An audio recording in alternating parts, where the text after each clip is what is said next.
Greetings, friends and fiends, and welcome to The Keep. I am Lindsey the Keeper, and it is my duty to protect this reality from eldritch horrors by reading tales from r/RPG horror stories. I'm sure if you have scrolled or listened to Reddit stories, you have probably heard of the term, the nice guy. If you haven't, allow me to explain it. This is a man who either befriends women in order to get into a romantic relationship with them, or they try to court them immediately and it goes horribly wrong. These are the men who use the phrase, nice guys finish last, as a personality trait of why they are so sad and so alone, even though in reality, they just cannot understand that maybe the lady isn't into you. There is also another group called nice girls, and those ones are, let's just say, pretty crazy. And yes, I do know that nice guys can do this with men, but it's more common with women. Unfortunately for us nerdy people, there are some nice guys who use tabletop games as a way to court a woman. I mean, after all, in their head, if their character is dating your character in game, that must mean you are dating them in real life, right? In today's story, OP tells their tale how she was invited into a D&D game with a nice guy, and how what was supposed to be an in-game relationship turned into him making it a real-life relationship, and how she responded to it. Now, sit back, relax, and cuddle up to your favorite Tindril as I begin reading this horrifying tale. Enjoy!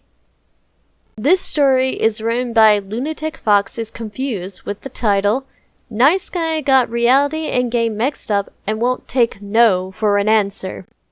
The story I'm about to tell began a little more than a year ago. I was invited to play D&D with a group. There were 3 who were newcomers, while 2 other players, one is a know-it-all of D&D, and I played before. One of the newcomers was dating the DM, and another one was a friend of hers. Let's call the girl dating the DM Wizard, and her friend, Nice Guy. Nice Guy was always looked down and excluded since the Wizard would spend more time with the DM. Because I know this feeling of being excluded, I wanted to help him feel more welcome. I tried to become friends with him, and we would geek out about RPG, since it was the only subject we had in common. Mostly, we would talk a bit before and after the session. There was even a time when he was pouring his heart out because he was in love with the Wizard, and seeing her with the DM was painful. I tried my best to be a good friend and just stood there, listening. In general, we didn't talk too much when we were in a group with everyone.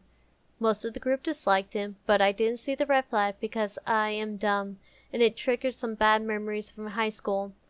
I didn't start any conversation, just answered whenever he would send something on WhatsApp. The motive that people disliked him? He's an NCAP, and has a really disturbing view of the world and relationships.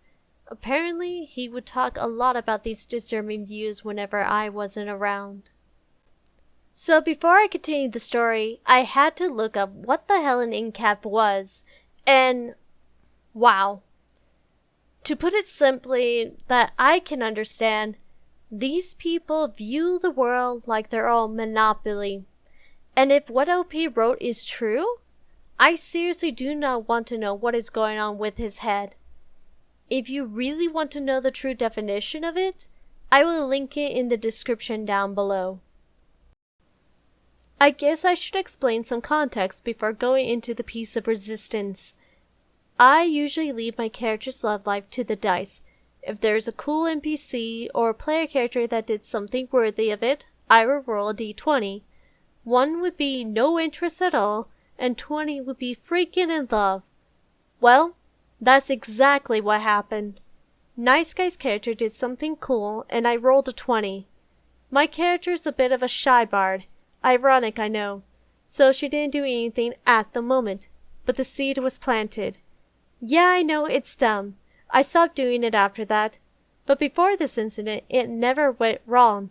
My friends knew the difference between me and my character. So, it was a bit awkward, but my character was awkward. My character wasn't acting lovey-dovey, just really super protective and such. I even made myself clear, because people started joking around, that it was just an in-game thing. His character was really clingy though. I had no idea why his character fell in love with her, but okay. One day, Nice Guy came to me and confessed his feelings for me. Obviously, I was flattered but didn't feel the same. So, I rejected him and asked if it would be okay to just be friends and if he was comfortable with the way our characters were in game, offering to have our characters be only friends as well. He begged me to keep the relationship between the characters as it is, and it weirded me out a bit. But in the end, he convinced me it would be alright. It wasn't alright for me, so I started distancing my character. Yes, I know, I shouldn't be metagaming, but I really wasn't comfortable with this. To make things worse, the DM was becoming really good friends with the Nice Guy and made some romantic situations in-game. The situation was getting pretty uncomfortable, and I even tried to talk about it, but it landed on deaf ears. There was a situation where Wizard, Nice Guy, and I were on Discord chatting, and he said a quote from one of the Batman movies and asked if we knew it. I did recognize it and said it. Then he told us that he promised to marry the girl that would say the rest of the quote. Jeez, that was tense. I wanted to leave so badly. Going back to it, Nice Guy's character became extra clingy and it was hard to bear. Luckily for me, my character was suffering from emotional damage and it made it easier for me to make her a little distant. I remember one day post-game, we were talking about Japanese food. He started off telling me that the use of chopsticks is a domination technique applied by the government to enslave their people. That it was so obvious because using a fork, knife, and spoon is so much easier. It was bonkers, and he was being 100% serious about it. He ended up being really freaking racist and started cursing me out.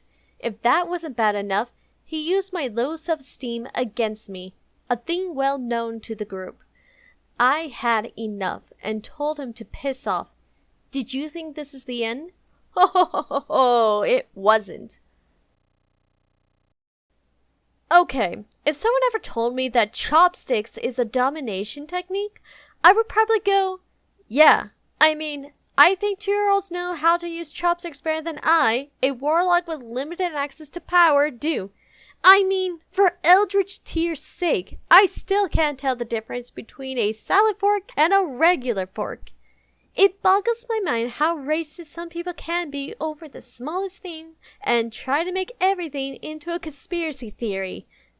Sadly, the story is still not over, and I am not sure how OP put up with this crap this long. The DM was really sorry for his bro and told him to send me videos of himself explaining his actions and apologizing. At least, that's what he said. Oh man, almost 2 freaking hours in videos and some lovely text messages saying that it was a misunderstanding, that he's not to blame, yada yada yada. Basically, he's right and he forgave me. I didn't see the videos, only read the message. I was pissed and told him to stop the BS and that I would try to keep things civil because of the RPG. Another big mistake of mine. I didn't have much problem after that because he left the RPG since his character was, well, pretty crazy in the head and made a lot of dumb decisions. I was happier then. Good for me. Psych! DM has shown his true colors. At one point, Wizard traveled to visit him and he took advantage of her. I won't enter any details, it's not my story to tell. But I was really disgusted by it, and that was the end of that RPG and friendship for me. A little addition was the fact another new player was cursing me and Wizard behind our backs. Turned out, the guy was misogynistic. Yay! I left the RPG and cut ties with these toxic people. The other player, the know-it-all, was on my side and we left that Discord channel. We knew each other from another friend group. Of course, my friends, the ones who watched some of the sessions and socialized in that first group, were pretty pissed off with Nice Guy. My closest friends hated him, in their terms, even before this poop storm. We talked about it and they're pretty understanding with me after several "we told you so." I love these guys. They are a bit protective sometimes, like I'm their sister, which is kinda wholesome. Did it end now? Nope. Nice guy wouldn't leave me alone, so I blocked him on all social media I could find. After a little while, maybe a month or two, I was using Telegram more often than WhatsApp, and somehow, Nice Guy found out about this and installed Telegram to talk to me. This little piece of bunkers Baragras texted me a Bible, saying that we should go back to the way things were, that he forgave me, that I misunderstood him, that he needs me, that he's in constant pain, and that we have a special and mystical connection. I was appalled. Since I'm petty, I did pinpoint some of his arguments to show how far from reality they were and finished saying that I don't want to talk to him. I blocked him there as well. Sometime later, my friends told me that Nice Guy was posting some stuff about me on Facebook and showed it to me. He posted my character's appearance. No, it couldn't be just a coincidence. And a text saying how sad he is for having lost his only chance in love. The text was on and on, basically saying I was clearly in love with him and got tired of waiting for him to make the first move, that it's his fault for having little faith in love, and now he's all alone with a gaping hole in his heart. Oh, the agony! I was weirded out by it, but decided to not bother and just ignored it. My spidey senses was working again, and I was feeling pretty uneasy. It's partly the result of watching so many true crime documentaries, right? More months later, a guy that was afraid of Wizard, remember her, messages me on WhatsApp, saying that Nice Guy wants me to unblock him and give him another try. I told him that I wasn't comfortable with it and I don't want to talk to him, hence why he's blocked. He didn't insist. Fast forward to the present. 2 days ago, more than a year after the no situation, he made an account on Facebook with the same name as his character and sent me a message. It was the same old song and dance, but this time, he said that he only cursed me out and said all those nasty things because he was in pain. He said that he needed me, that he only feel happy when I was around, and that he doesn't want to live anymore. Once again, mentions that mystical and unique connection that he felt with me. Guys, no joke. I unfortunately recognized emotional manipulation when I saw one, and that message was a glorious example of it. This time, I'm wiser and just blocked the new account. But I must admit that I'm quite uneasy. It's so, how can I say it? Strange? Blood-chilling? I'm not sure. I just feel really uneasy now. The way he wrote it, it was like he had some fantasy in his mind and firmly believes it. I'm just really weirded out.